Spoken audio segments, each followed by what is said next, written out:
My name is Claudette Chenevert, known as the Stepmom Coach. Being a parent is a difficult task, but being an instant parent has challenges that can be overwhelming if you don't have the right tools to handle them. Working with the Stepmom Coach is a perfect antidote for dealing with the outsider syndrome or the I can't believe I got myself into ailment, or simply to understand what it is that belongs to you and what belongs to your partner. The Stepmom Coach offers you one-on-one coaching via Skype or in person or via telephone and has several group coaching series throughout the year. For a list of upcoming events, go to www.stepmomcoach.com. Today's guest is someone that I love and admire the most in the world. He's a charming, engaging, a great father, a great stepdad, and a grandfather. He loves traveling in an RV and making plans. And, of course, I'm talking about my husband, the man I met and fell in love with 21 years ago. And we believe that our love would conquer all our problems, making our lives easy and simple. But we soon realized that that only happens in movies. So I wanted to have my husband come on and explain to us, especially to our listeners, for those who have dads or stepdads who are struggling in trying to understand what their role is and to feel some kind of support and a sense of being normal in the relationship. And so today's guest, as I mentioned, is Bernard. So I'd love to introduce to you Bernard, my wonderful and loving husband. Hi, Bernard. Hi, Claudette. Good afternoon to all. And I'm going to ask you a question. I know that we looked at some of the things we were going to talk about on today's show and things that I thought our guests would be interested in hearing. And so one of the things I wanted to ask you is, as a dad, what were some of the issues that were difficult for you to deal with, especially in the beginning of our relationship?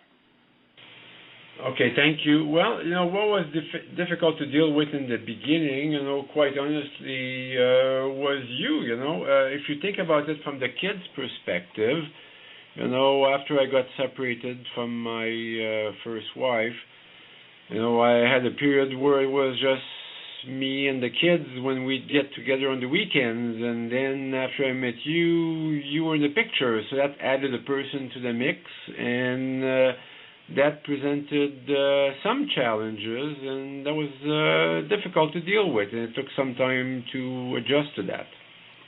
Did you ever feel caught in the middle? And if you did, how did you handle it? Yeah, sure, I can talk to that.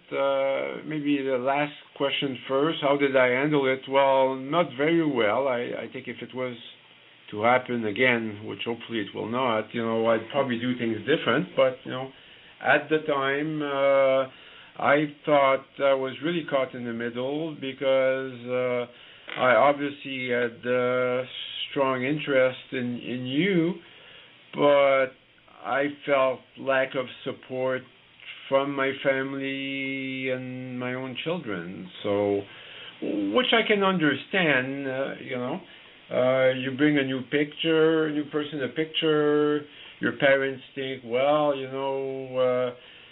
that's going to be complicated for the children. I wish my son had, nothing had changed. There's a society bias towards status quo. And if you bring a new person in the picture, you're kind of viewed as, the bad person that's forcing change on the poor children, and you're really caught in the middle. And it's interesting that you mentioned several times change being difficult. And I think part of the problem is there was a lot of change in our relationship, where we moved from one place to another, bringing our families together, a change in our routine, a change in the way we did things in the home. I think that made it part of our challenge, adapting and adjusting to the different changes we had. Yeah, that's absolutely correct. If you think about it, when you're merging households, and I'm skipping over the fact that you get the parental chat, that says, do you think you're not going a bit too fast? Is it really appropriate for her to move in with you now? Shouldn't you guys wait some more before you do that? It's going to be difficult for the children. So you get all of that takes place, and makes things a bit difficult. But in addition to that, if you take the outsiders out of the equation for a second, you still have the fact that, we were used to doing things a certain way, you were used to doing things a slightly different way, and then there's kind of like a negotiation that happens, either explicitly or implicitly, about which approach will prevail, and that causes change for the children. It could be things about bedtime, it could be things about how much TV you watch, it could be things about how you eat, what we eat, whether you have to finish your plate or not. I could go on for probably the whole duration of the show about thinking about all kinds of small things that for the kids kind of add up and cause confusion and readjustment.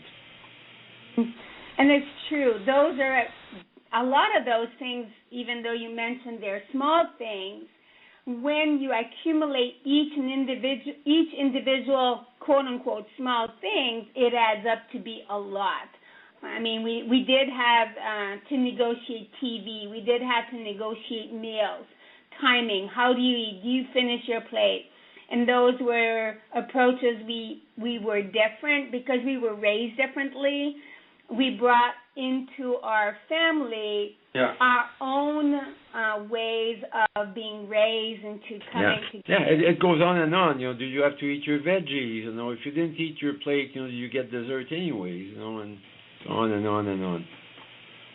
Yeah, I remember those conversations. And they were really tough, and I know it were tough on the kids too. One of the things I wanted to ask you is, during our marriage, there was a time when the girls, especially when they were a teenager, that they gave you an ultimatum to choose between them or me. That was a really, probably the most difficult time in our marriage. And you chose me.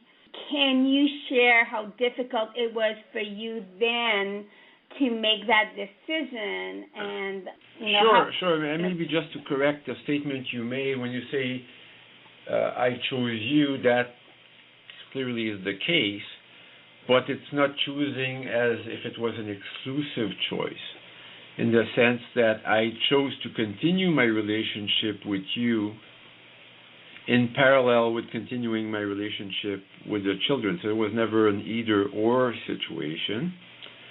And, I thought I saw things in you that they weren't seeing, that you were a better person than they first thought you were, and that's why I wanted to continue. But at the same time, sometimes people have a tendency to dismiss what children say because they say, they're small, they don't understand. But, I always had in my mind that maybe they were seeing something that I wasn't seeing, that I was maybe blinded by you and not considering all the factors in their totality. So the fact that my children had hesitations whether I should go ahead with my relation with you is not something that I dismissed lightly. In fact, I considered what their point of view. I made sure I understood what they were saying, why they were saying it, as young as they were at the time, and consider whether those were sufficiently legitimate arguments why I should come back and reconsider my decision to continue my relationship with you. Mm-hmm. And I remember it was a very difficult time in our relationship, our marriage. A lot of things were put on the table. We did a lot of negotiating. We revisited house rules. We revisited how we would handle our children, each of our children. We always addressed our kids as our kids, but we did, realize that you had two girls, I had a son. There were certain things that it was best if you handled them rather than me handling them. And I think that part of that is understanding what our roles as parents were really helped us to weather that difficult part in our relationship. Correct, yeah. In many families, the model is there that the father is the disciplinarian. And that, of course, is a difficult model when you haven't really built a relationship yet with your stepson. To be viewed as exclusively the disciplinarian is a difficult position to be in. So I think there's a lot to be said about the biological parent, at least initially, being the one enforcing the discipline on their own children. So as much as you said, we try to do an our children and not say my children and your children. We try to do it. It's our children collectively. That for purpose of enforcing discipline, a lot is to be said about the biological parent doing that, at least in the very beginning. Yeah, and I know for us it worked a lot better, knowing that when there was something, I knew you would take care of it, or I would ask you to take care of it with your daughters. And the same when you were having issues with my son or with Sebastian, you were ready and willing to let me handle it. Sure. But we both agreed on the best way to approach it and what were the end results we wanted. Sure, because you can always agree on the general principle, but then the exceptions pop up. For example, we agree that you'll do the discipline for your son initially, but then, if on a Saturday you're away working and I'm looking after our three children, and we go in a store and they're behaving badly in the store, then of course, I'll have to do this disciplining because, immediate action is required, and it can't wait for you to come back from your day's work, to deal with the situation. It's a right there and then type situation. So in those cases, you have to do it. But I guess what I'm saying is you need to try and keep those situations to a minimum. Yeah, definitely. And as you're talking, I remember specifically that incident where you had taken, I think it was Sebastian and Stephanie to a Home Depot type of store, and they were really behaving badly. Yeah, I'm thinking exactly about that particular scenario as I'm thinking. Yeah, and I remember that time. As soon as I got in the house, the first thing Sebastian said, Mom, Bernard was really mean at me, and I looked at you wondering what had gone wrong, and then you explained to me what happened. And I remember, I believe I supported you in that decision. And Sebastian was really upset at me because in his mind I had taken your side. Yeah. But I know that behavior was inappropriate, and you did what you needed to do in order to not let that behavior continue. For sure, yeah. Children will absolutely exploit any cracks in the relationship, and if you're not supportive of each other, then they will certainly work that to their advantage, which is why not all topics are good topics to have conversations in front of the children. There are some of those things about how will we handle situations like this in the future are best had together in the absence of the children, and then show united front in front of the children. Yeah, definitely, for sure. Now, I know you're also a stepdad. We talked about it. You're a stepdad to my son Sebastian. How did you find it hard to be a stepdad to Sebastian? I think the short answer is no. Next question. But for me, I'd say not for me as much as for him. Mm-hmm. I always felt pretty comfortable acting as a stepdad. I think he found it really hard to accept me as a father figure. I had the "you're not my dad" argument thrown at me a number of times, just as much as you've had the "you're not my mom" argument from my daughters. Yeah. And I think that's a normal and frequent stress in most step families.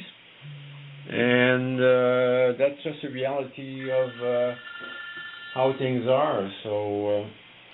And I think one of the things that we did to really support each other is that we, even though they said that, we asked our kids to respect each other, to respect our role as a parent figure.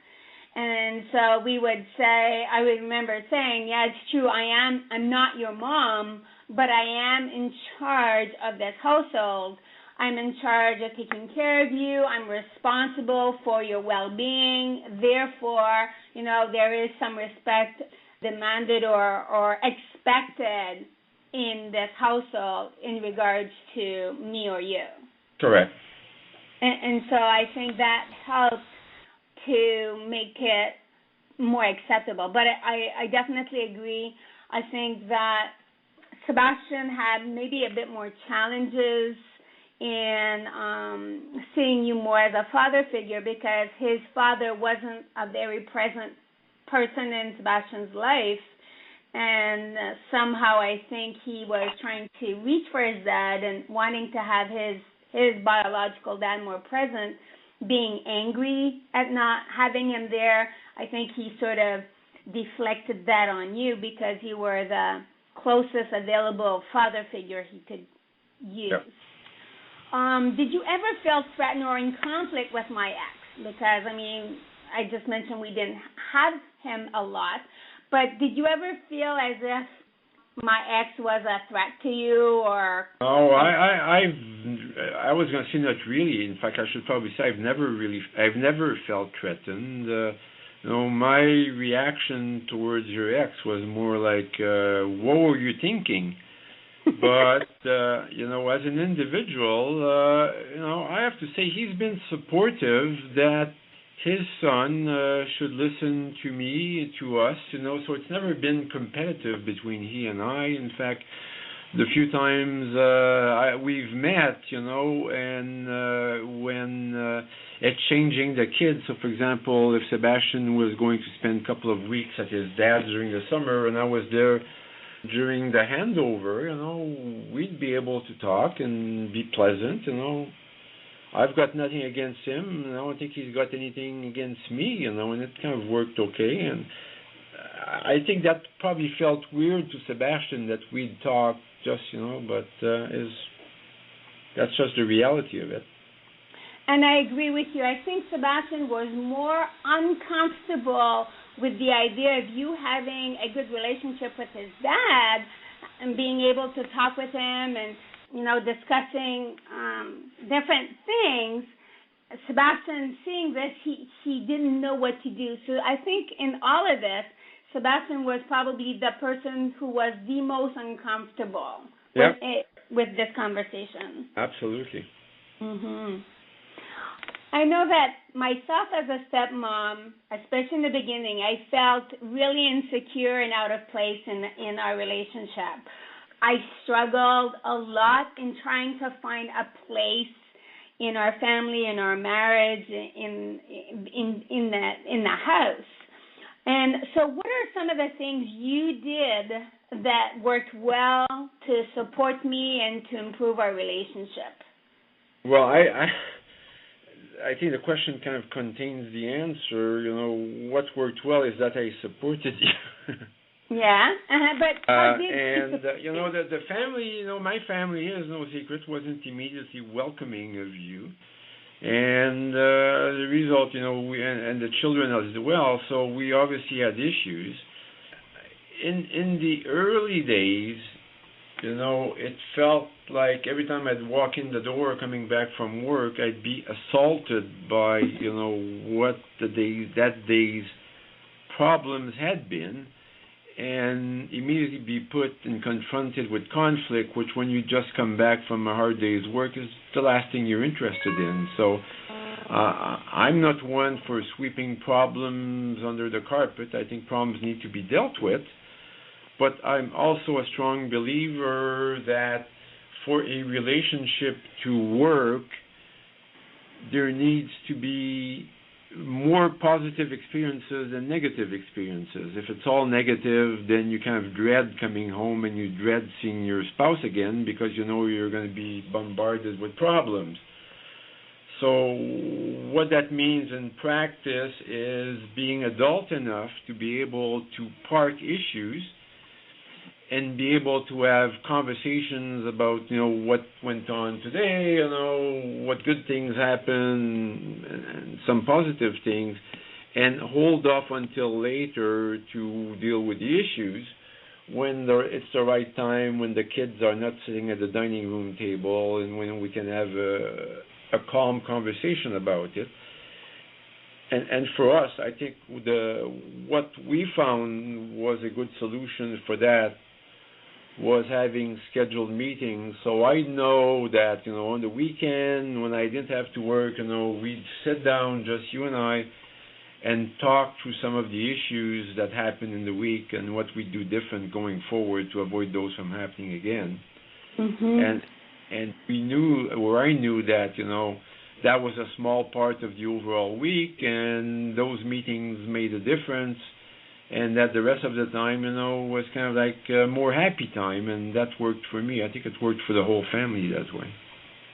I know from myself personally, the fact that we scheduled a meeting that I knew every Saturday morning at 9 o'clock in the morning we would, or Sunday morning, because that time changed, that when we had that scheduled meeting, I was able to hold off from blurting out or, like you said, assaulted or bombard you with all my issues, because I knew that at our scheduled time we had an agreement that we would talk. And I think the other thing that really worked well for both you and I was that the fact that it was a timed meeting. So it wasn't a meeting where we would go on and on and on and on and talk for hours and hours. I found out that if I gave you or I asked you 1 hour, 60 minutes of your time to talk about an issue, you would willingly give it to me. And you never, I think, I can't remember of a time where you actually said, no, I don't want to talk about this. And I know some people sneer when you compare families with businesses, but that's what I'm used to. And if you think about business meetings, you bring people together for meeting.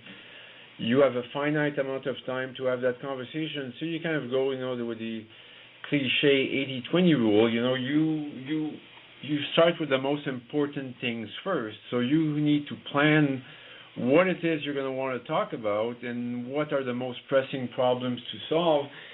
And sometimes when you focus on those, other things that may have appeared like big deals during the week are just, clearly secondary issues. And I think I got the feeling that because you knew that we were working on the important issues first, you were then being more patient about the fact that the lesser issues could be dealt with later on. You can't boil the ocean and solve all the problems at once. And how you do that is you start with the most important ones first. And definitely, knowing that I had 1 hour, and we even created an agenda at some point where, we start with this problem, and what are some of the action items? We even wrote them down, so we had action items at the end of our meeting. Yeah, we used a business structure because now that you mentioned that, that's a good one, because sometimes my memory fails me.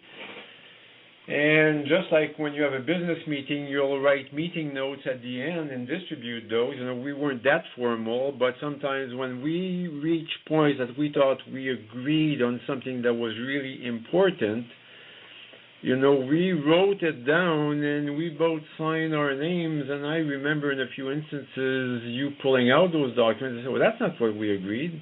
And you'd say, yeah, that's what we said. And I'd say no. And then, one of us would retrieve that document and reread it. And one of us usually would have to admit, yeah, you're right. That is what we said. So let's live by that. Or that doesn't work for us anymore.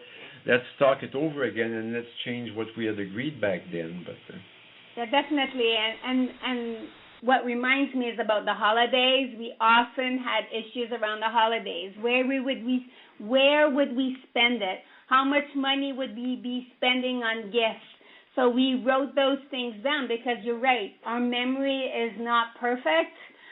We tend to remember things that are most important to us. Therefore, some of the details may slip our mind. Yeah. And we wrote it down simply to help us remember and be more accountable. At the beginning of this chat, we talked. I said I could go for an hour, just naming differences, and you just opened another can of worms there, like gift giving. How much do you spend? Who do you give gifts to? How big a deal is it, someone's birthday, and how far into the family is it a big deal? Do you worry about birthdays of cousins and uncles and things like that? And clearly there were differences between our respective families, and we had to deal with that stuff. Yes, definitely, yeah. In my family, we didn't give gifts. We didn't exchange. The only time we got gifts were at Christmas. We didn't get birthday presents or stuff like this. And in your family, there was always an occasion, whatever it was, for a gift. So I felt it was a never-ending purchase and shopping spree for gifts. So, yeah, that was definitely one of our biggest issues, too. Yeah. So another question I want to ask you and for us to talk about is, a few years ago, Julie and Stephanie, our daughters, got married. And your ex-wife and I walked down the aisle side by side as moms. Did you ever think that could be possible for me and your ex-wife to be walking down the aisle together? Well, there's a few things to say about that. And certainly, to answer the direct question, there would have been many years where I would have thought that this could never happen. And even as I replay the wedding ceremonies in my head, even some of our guests were somewhat in disbelief that they were witnessing that. So clearly that's something that you did that is rather uncommon. And I think how we were able to get to that point required some amount of advanced planning, and all of us reminding ourselves that wedding day was not about us and our drama. It was about our daughters and that being their day and their wedding. So if you recognize that, then you're willing to do things that maybe would not have been your preference, but clearly work better for everyone. You can, and I hear this many times, people, birthdays, for example, they'll do a birthday party at mom's and they'll do a birthday party at dad's, and that works. But you get to some points in life which involve ceremonies that can't be repeated. You can't do two weddings. You can't go to two funerals for the same person. So at some point, you need to face the ex and the current spouse being at the same place at the same time and being able to be civil about it. And I think that's what we successfully did. Mm-hmm. And it might be worth saying that, that did require some advanced planning, and how we did get to that point is we first gave it a try, so we wouldn't do a big display that would turn out wasting the spirit of the wedding day. During the previous year's holiday period, we had invited my ex to join us for dinner, and we figured we'd see how that would work, and if from that point we could use that as a platform to then move on to actually being, close to each other at the wedding day. Yeah. And I think it's important to note that we were never really close, your ex and I. I mean, we had a lot of issues. Just in case people are thinking, well, yeah, it works if you got along in the beginning, and we didn't. Yeah, if we asked our my daughters, they would certainly say that it's never been, and even today isn't buddy-buddy. You know, it's been rather tense for many years. Yeah, yeah. Tense is a relative term, especially in the beginning. There was a lot more than tense at some point. But the thing is that we learned to grow and to feel, I think, a little bit more secure in each our own roles as parents. And I think that your ex understood that I wasn't there to take away from her, but to add to her daughter's well-being and relationship. And I think that understanding what my role in this, in raising the girls, what my role was, made an impact. And knowing that when Julie and Stephanie got married, I offered to help, knowing that their mom was also an important part of the celebration. So I offered what they wanted me to do and participate, and both girls asked me to be a part of their wedding. Even Stephanie asked me to give a speech, which I was deeply touched in being asked. That was a great growing of our relationship together. Yeah. Okay, so something I'd like to ask you as a father, considering because, I'm a mom and a stepmom and I have my own views. But as a father, what do you view as your most important job? Sure, I'd love to talk about that. And when you say father, the first thought that comes to my mind is first and foremost being a parent. So let me talk about that for a minute, then I'll come back about being a father. I think as a parent, whether it's the mom or the dad, I think the biggest thing we can do for our children, I think, is teaching them to be self-sufficient and contributing members of society once they grow up. And why I think it's important to do that is that to say that is because what I see a lot happening is people take the easy road and do things for their kids that they should be learning to do themselves. And while maybe it saves the battle for that day of not having to argue with the kids, it doesn't teach them some of the life skills that they need later in life. So certainly, as a father, I think that, what was my most important job first was to exercise that parental responsibility to make my kids adapted to live in today's society. Having said that, as a father, if we say father as opposition to mother, I think, it's important, I think as a father, you show your children, whether it's your biological children or your stepchildren, you are kind of like the closest model they have of how a father or a guy is supposed to behave in a relationship. So for that, I thought that for me, modeling respect of my wife and of women in general was something important to show them. Beyond that, trying to transfer to them as many of the positive values that I think I have as a father, knowing full well that as they grow up, they can make their own minds about these things and choose to behave differently, but at least they've been shown a model which you feel is appropriate for today's society. So, things like love and compassion and trying to put yourself in the other person's shoes and be accepting of what they do and not so much judgmental. I think were important things that I try to model for our children as a father. And I agree with you. You are an excellent father, whether you're a father figure or the father.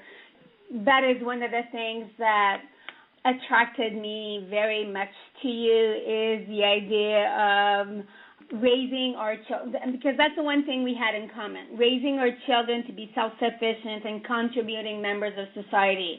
We both wanted that for our kids, and I think that helped us in having that vision. We both had the same vision, the same goal for our kids, making it easier, if you wish, for us to weather the struggles and the battles of step-parentinghood. Yeah. And definitely role modeling respect and how to treat others and with compassion. Try to be careful with judgment. Stuff like this is, I think we did a really great job in that.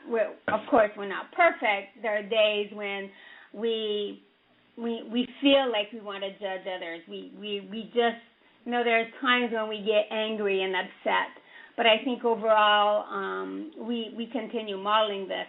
And I know that when Julie and Stephanie married, those are the comments they made to us about how wonderful role models both you and I were for them, and helping them decide on their husbands, what the kind of men they wanted to marry.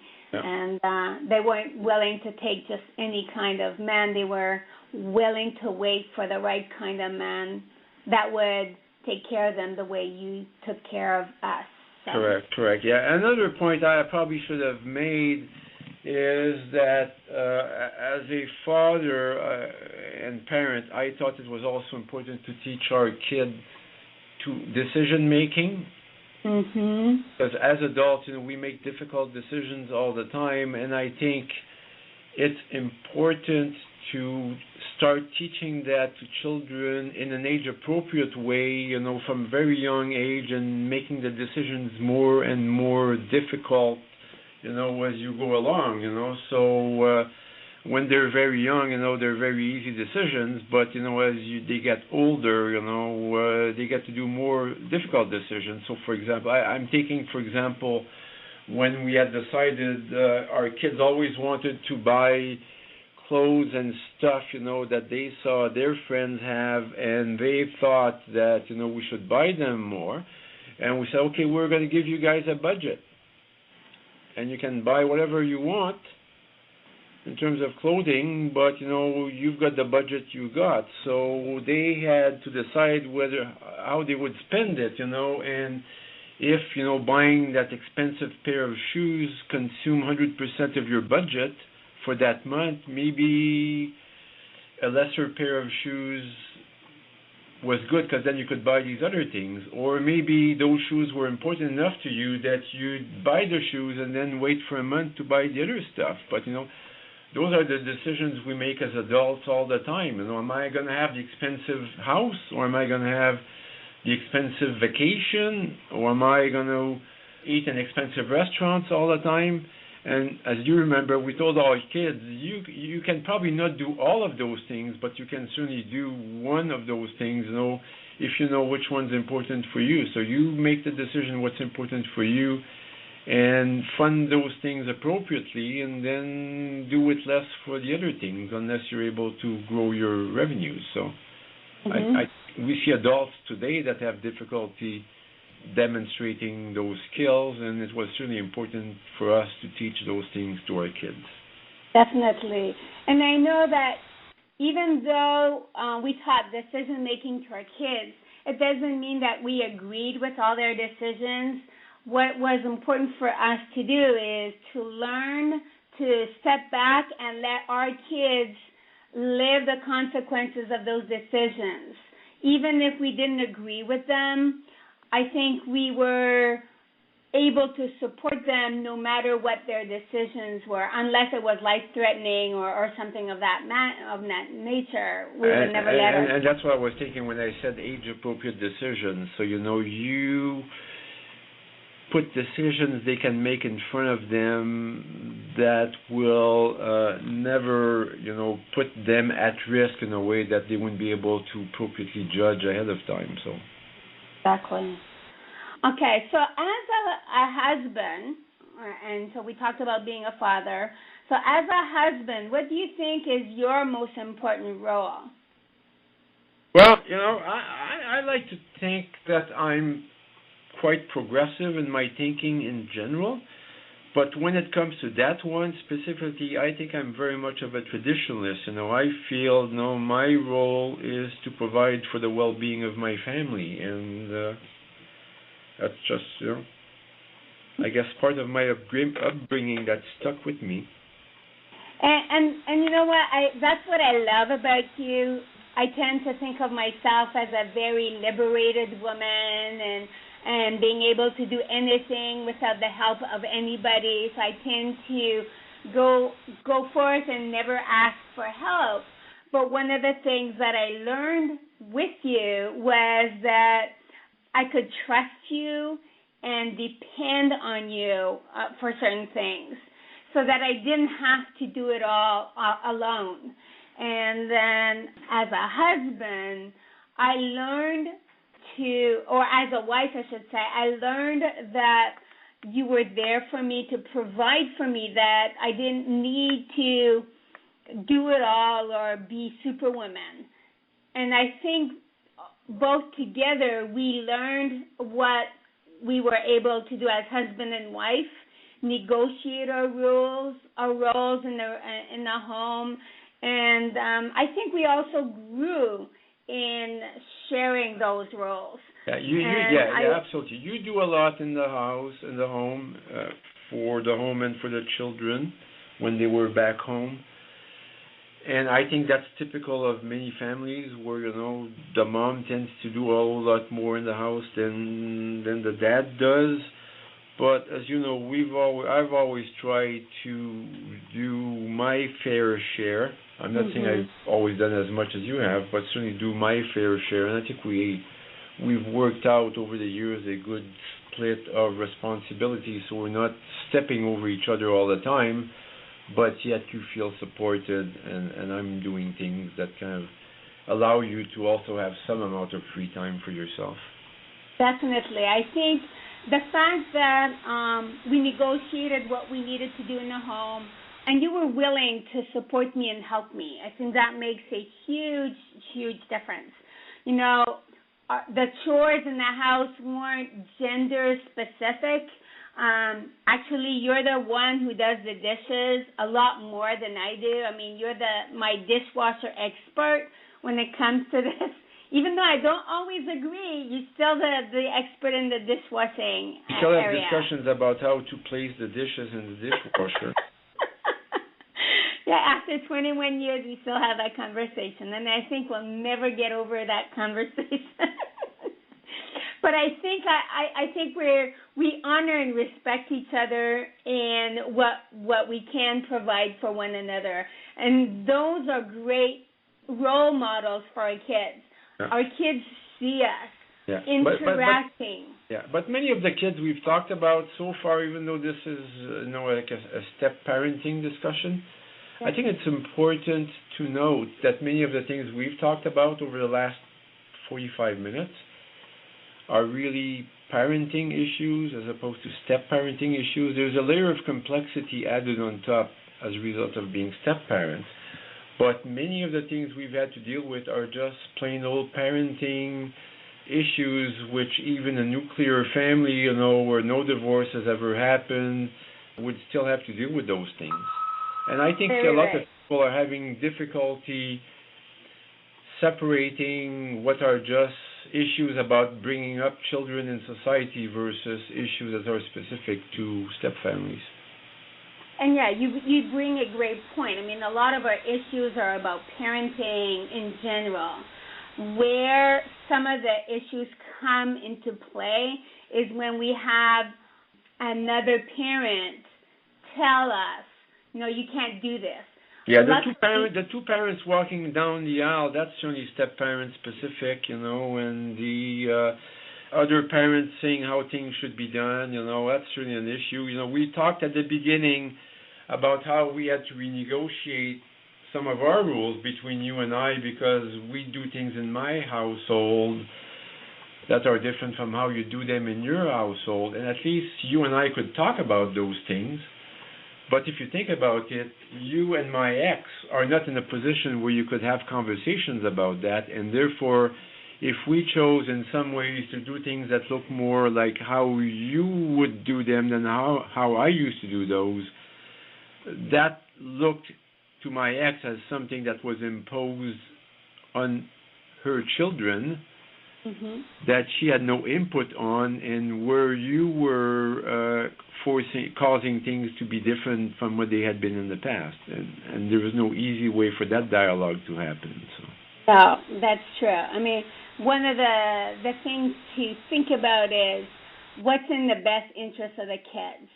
I think that's a secret recipe. I think once the ex and the current spouse can see that each other is coming from a space of trying to do what's best for the children, and not for motives of anger and revenge with the ex, then I think the whole dynamic changes, and that's the type of dynamic that leads to being able to walk down the aisle together, Definitely. You get past trying to get even and show that, you're the one that won and the other lost. It's not about winning and losing, Definitely. Yeah. And there's no, it's not a game of win and lose. This is, definitely not that at all. Yeah. One of the questions I want to ask you is, now we're grandparents. We have 2 grandchildren, a third one's on the way. And so how has being grandparents enriched your life? Well, that's an easy one to answer. I have great joy whenever I see my grandchildren, and, having grandkids has got the fun side of having children without the downsides, I'm not the one who has to live the sleepless nights, or when the child is sick or unwell. I don't have to do the research for schools and none of that stuff. I don't have to pay the money to buy them, some of the things they have. I just, enjoy their presence, do fun things with them, and give them stuff that sometimes the parents couldn't afford giving them, So it's all the good sides. It's all the good sides. And although it's all good sides, being in the step family, we still had a few issues that I want to address. Recently, we had an issue with Sebastian, my son, telling Julie, my stepdaughter, that he didn't consider himself the uncle of her baby boy. And I know that it hurt you a lot, as it did me. I mean, we were really, really hurt about that. How would you handle that situation? Well, I'm probably not a good person to provide advice on that, because I was really angry at first with that situation, and I guess I still am. That's the one of those 2 minutes or 1 minute that kind of changes your life moments, like if you think about that conversation from start to finish, Julie saying, oh, do you want to go and have your uncle hold you? And then he says, well, I'm not his uncle, that happens, and it's all finished in 30 seconds. And the scar of that moment lasts for years. I've still not made peace with that situation, but in the end, I think he's the one missing the opportunities by imposing on himself a limited definition of what being a family is. Yeah. I'm not depriving myself of enjoying, the extended family. So I think it's his loss, and I feel sad for him, but I don't hold anger against him. It's where he is in his life. And it's not as if we haven't discussed what family values are. He chose to define his life in a different way for various reasons. And it's one of those walking the talk moments. We've modeled something different, but we always said, whenever our kids ask us, we say, here's what we think, but you need to decide what you're comfortable with, and it's okay for you to decide something different from what we've suggested. We've always, for big decisions, we've always made that crystal clear to our children. Yeah. And clearly, when it comes to him considering himself as an uncle, he's chosen different. Yeah. So that's not what we would have suggested, what we think would be the right thing, but we respect that he's chosen different, and we're not constantly nagging him about it. Yeah. It's just sad, Yeah, it is. And again, it's like we're letting him live the consequence of that conversation, of that decision, and hopefully one day he may or may not see it differently, but we're not preventing him from living his life or shutting him out or saying, we don't want to speak with you anymore. Yeah. It's part of his decision to be a part of that relationship or not. Yeah. Personally, I think both you and I think it's sad. And but I also wanted to bring this point up just to show people that even if we've been together for, it's coming close to 22 years, no relationship is perfect. We work at our relationship. We will always be working at a relationship. Relationships are maintained, nurtured. It's like a garden. It's a never-ending process. I often hear about stepmoms saying, wait until my kids are 18 or 20 when they move out of the house and all this step-family drama finishes. And I wanted to show this part to people to let them know it doesn't finish when the kids are done high school or in college. It's an ongoing process. The problems are different, but the way you handle it, you are always handling family issues. Yeah. The one thing that does change is there's fewer causes or reasons for the exes to deal with each other once the kids are gone from the house. Those moments are fewer and far between. Definitely. But for there's sure. always some element, always a parent. You are always a parent in forever. And I think that the only time I would have any interaction with your ex would be regarding, all our kids are married, so that's not a problem anymore. But where we would probably connect with the exes would be regarding grandkids. Yeah. And even then, it's at a point where it's minimal. It's not an ongoing thing. Yeah. And so some of the things I wanted to ask you, any last thoughts you want to share with our listeners as we're wrapping up today's call? Sure, and it's something we haven't really talked about, and I think it's important to keep in mind, is before I met you, I'd met my ex, and when we got into our first relationship, clearly there was an intent that would be for the rest of our lives. It just hasn't worked out that way. And what I see a lot is a tendency to blame all the problems on the ex. It's always the ex's fault. But in reality, most problems tend to be, and there are exceptions, and there are deal breakers and bad things that happen that are kind of automatic reasons for walking away. But in most cases, for most people, there's a bit of each of the past relationship that contributed to that relationship failing. And if there were no children involved, that's the end of it, and you walk away and it's done. But if there's children involved, it's important to keep the dialogue going with the ex, for the reasons we've talked about over the last hour, that their children, they need to be raised, and it's a job that both the bio parent and the step parent contribute to, and therefore it makes sense to try and get over the anger, the resentment that the first relationship is open and didn't work, and some of the things the ex says that you would rather she not say, but try and keep things focused on the outcome you want, which is to help your kids succeed in life. Mm-hmm. And I think we did a great job together. Well, there's clearly things we do different now with the hindsight of time, but at the time we did what we thought was right. Mm-hmm. And sometimes we learn that something else might have worked slightly better, but that's life. That's part of learning. Yeah.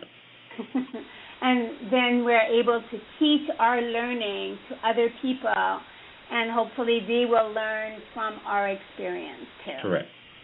Well, I just want to thank you, Bernard, for being here and agreeing to be on the call to be my guest. I mean, it's been great talking with you and chatting and hearing your comments. Not that I didn't have an idea, but we've been together for so long, I had an idea of where you were going. But I love that we had this conversation so others could hear it and hopefully learn from it. So thank you so much. You're welcome. It's been my pleasure. All right, great. If you're interested in finding more about who I am, what I do, my workshops and events, visit my website at www.stepmomcoach.com. And until next time, this is Claudette Chenevert, the Stepmom Coach, wishing you a great and wonderful week